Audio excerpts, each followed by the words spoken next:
하나님을 아는 지식, 조직, 신학, 구원론, 구원의 9단계. 이렇게 해서 오늘 돌이킴, 회심, 이렇게 제목이 되겠습니다. 하나님을 알자, 힘써 알자. 하나님을 아는 지식, 조직, 신학, 구원론, 구원의 9단계, 돌이킴, 회심, 이렇게 오늘의 제목 말씀이 되겠습니다. 저는 어려서부터 호기심이 많은 아이였습니다. 그래서 그런지 이런저런 여러 가지 의문들을 끊임없이 생각해내곤 했었더랬습니다. 죄로 인하여 죄인으로 타락한 인류에 대해서 의문이 들어 많은 생각을 했습니다. 그러나 그 의문은 좀처럼 풀리지 않고 저의 뇌리에서 사라지지를 않고 자리를 잡았습니다. 그러던 중 성인이 된 후 어느 날인가 성경을 읽던 중에 이 말씀을 읽게 되었습니다. 그 말씀이 이러합니다. 성경을 알았나니 성경은 능히 너로 하여금 그리스도 예수 안에 있는 믿음으로 말미암아 구원에 이르는 지혜가 있게 하느니라. 모든 성경은 하나님의 감동으로 된 것으로 교훈과 책망과 바르게 함과 의로 교육하기에 유익하니 이는 하나님의 사람으로 온전하게 하며 모든 선한 일을 행할 능력을 갖추게 하려 함이라. 디모데후서 3장 15절에서 17절로 사도 바울이 제자 디모데에게 한 서신서에서의 말씀입니다. 바로 이 말씀을 근거해서 성경에서 그 의문을 알았습니다. 오늘은 기독교 믿음의 근간이라고 할 수 있는 조직 신학에서 가르친 조직 신학 구원론으로 회심에 관한 진의를 알아봅니다.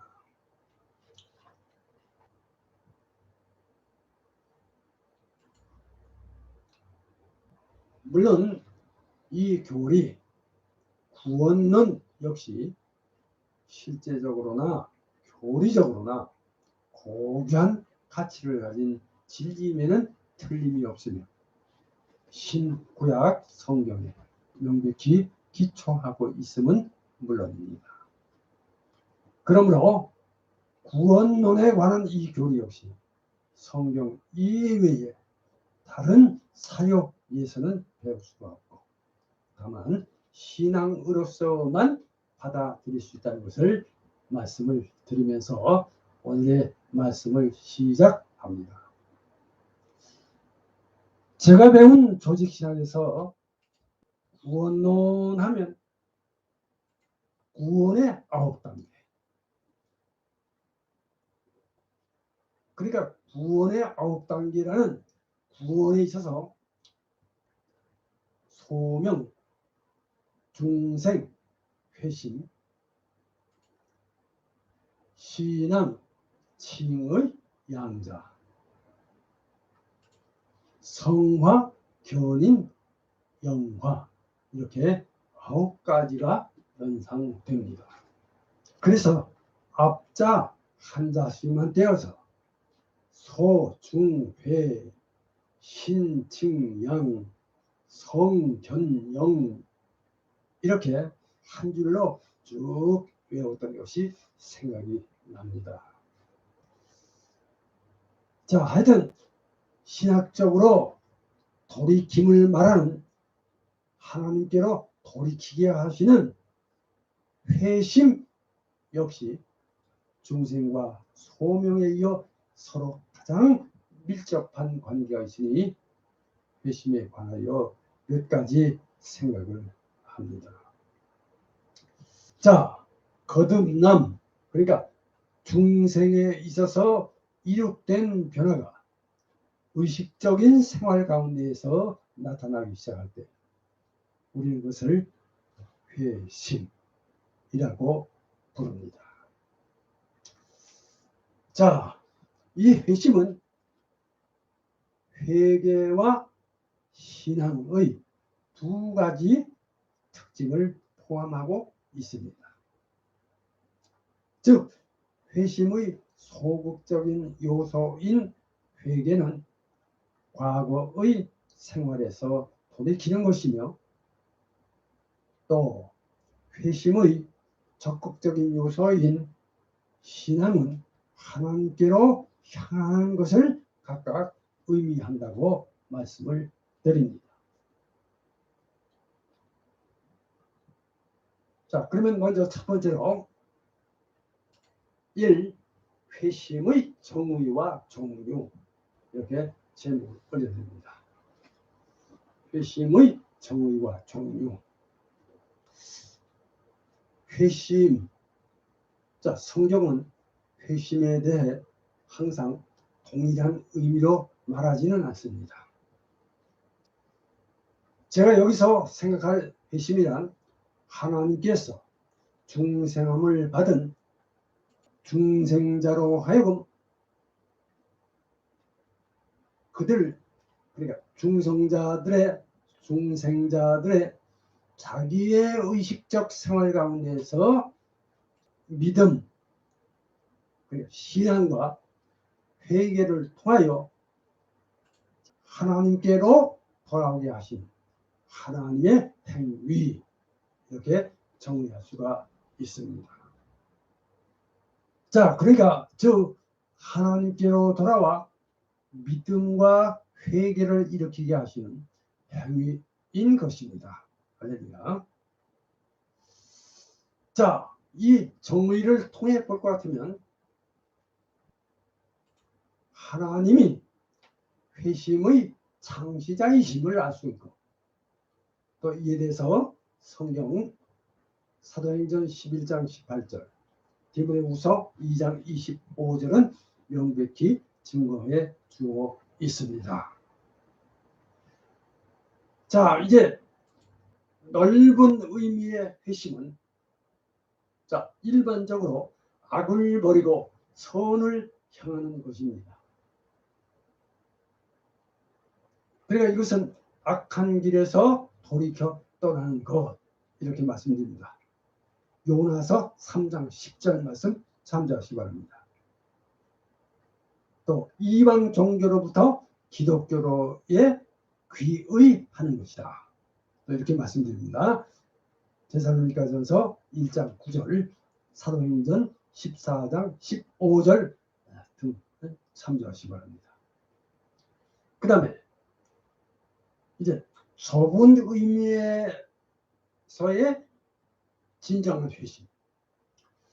좁은 의미의 진정한 회심은 하나님의 뜻대로 하는 근심으로부터 출발했어요. 하나님께 헌신하는 생활로까지 인도해 준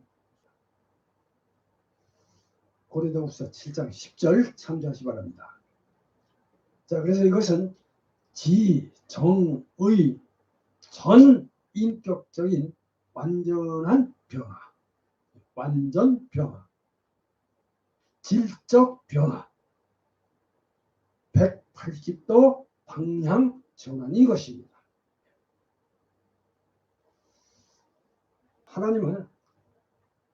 하나님은 사람들을 자기에게 전향시키시는 동시에, 자, 시편 85편 4절, 또 에레미야서 31장 8절, 에가서 5장 21절 참조하시기 바랍니다. 하나님은 사람들을 자기에게 전향시키시는 동시에 사람들을 향하여 돌아오라고 권유하십니다. 잠언서 1장 23절, 이사야서 55장 7절, 에스겔서 18장 32절입니다. 그리고 한 가지 기억해야 할 것은 중생은 새 생활의 의식적인 변화를 통하여 저절로 발생하는 것이 아니라 성령의 특별한 역사를 통하여서만 일어날 것이다.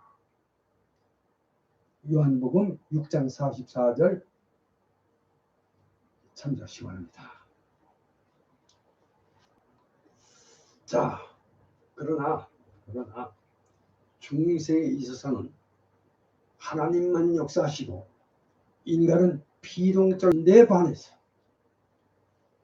회심에 있어서는 인간은 협동하도록 요청을 받는다는 점입니다. 이사야서 55장 7절, 에레미야서 18장 11절, 사도행전 2장 38절, 17장 30절 참고하시기 바랍니다.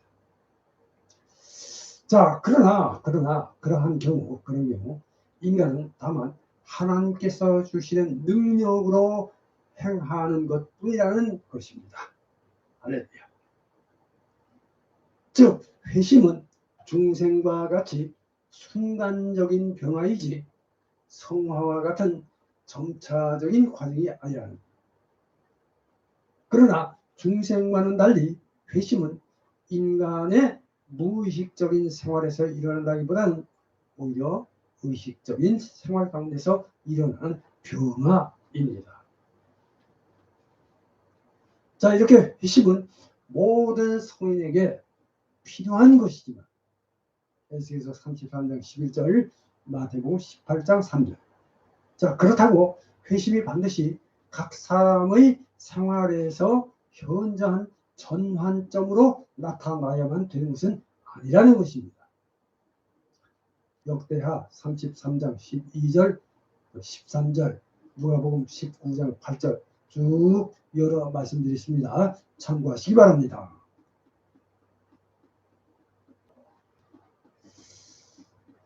자, 이 외에도 국민적인 회심, 요나서 3장 10절, 또 마음의 변화는 일어나지 않는 일시적인 회심, 마태복음 13장 20절, 21절, 디모데전서 1장 19절, 20절, 디모데후서 4장 10절, 히브리서 6장 4절에서 6절. 그 다음에 반복적인 회심, 누가복음 22장 32절, 요한계시록 2장 5절, 16절, 22절, 3장 3절, 19절 등이 있습니다. 자, 이렇게 회심에는 엄밀한 의미에서 반복을 인정하지 않지만 이 반복이란 말은 회심에는 두 가지 요소가 있습니다. 자, 두 가지 요소가 있는데, 자, 소극적인 요소인 회개와 또 적극적인 요소인 믿음으로 이루어지며 이에 대한 개별적인 말씀을 드리겠습니다. 자, 그 다음에 이어서 이제 두 번째입니다.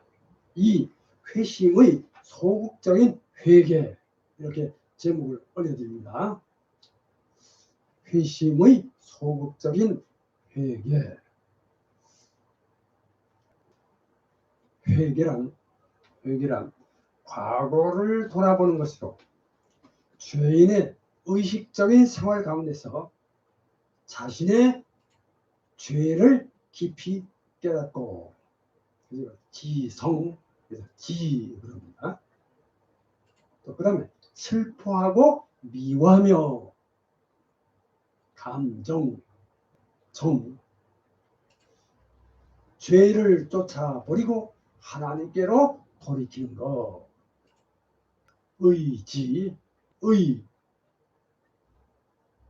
이렇게 일어나는 변화라고 정의할 수가 있겠습니다. 할렐루야. 자, 그래서 회개는 세 가지 요소를 포함합니다. 회개의 3요소, 세 가지 요소. 그러므로 참된 회개의 3요소, 세 요소는 다음과 같습니다. 회개의 요소 1. 회개의 요소 작은 1입니다.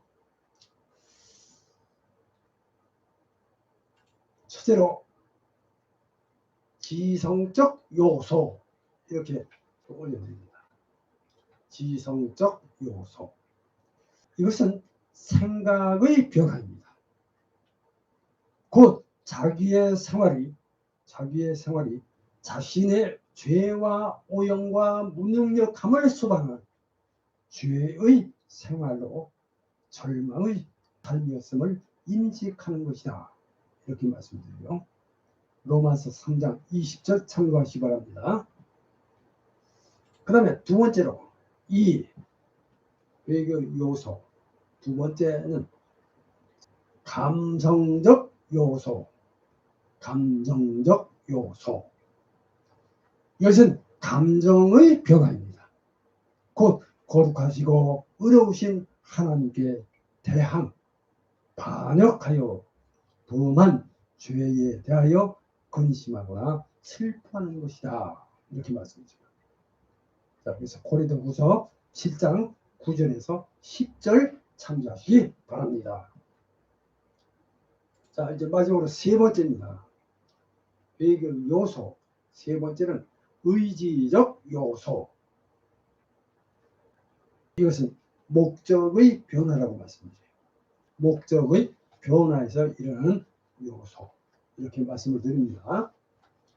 즉, 죄로부터의 죄에서 떠나는 내적 정한과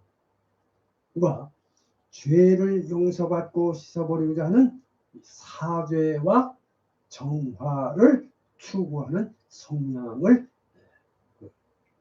말합니다. 자, 여기에 대해서 사도행전 3장 19절, 로마서 24장 참조하시기 바랍니다. 자, 이렇게 이제 회개는 본래 하나님의 율법에 의해 인간 내부에서 일어나는 작용입니다. 할렐루야.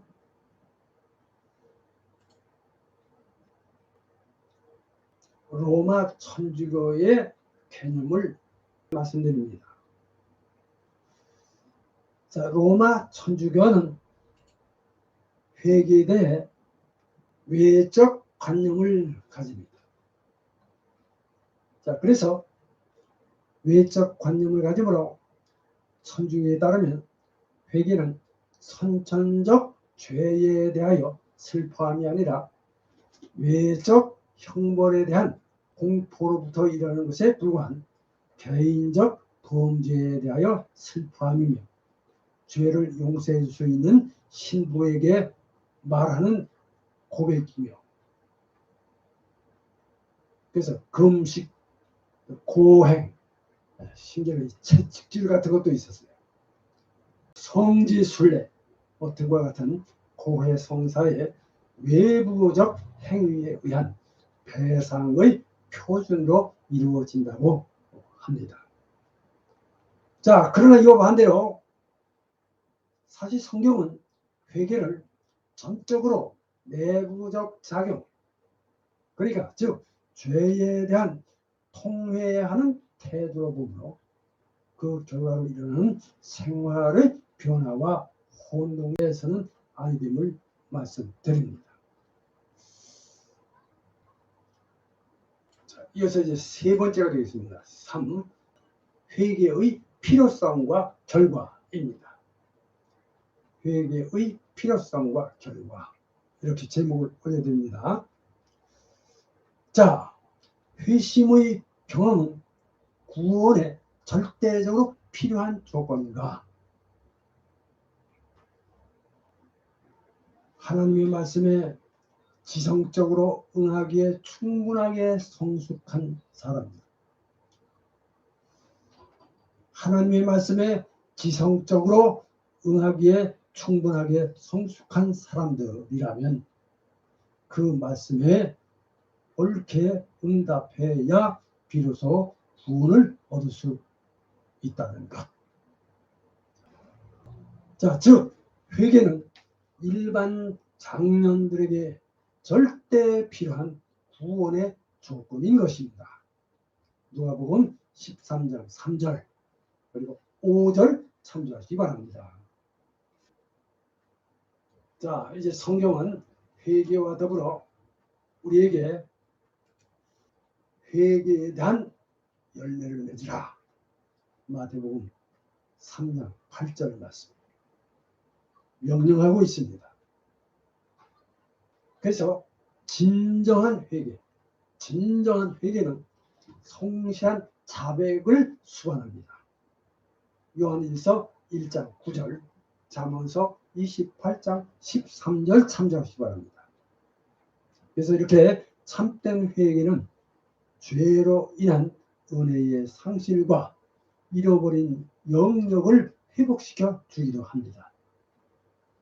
그리고 죄에 대항하여 항상 깨어있도록 해줍니다.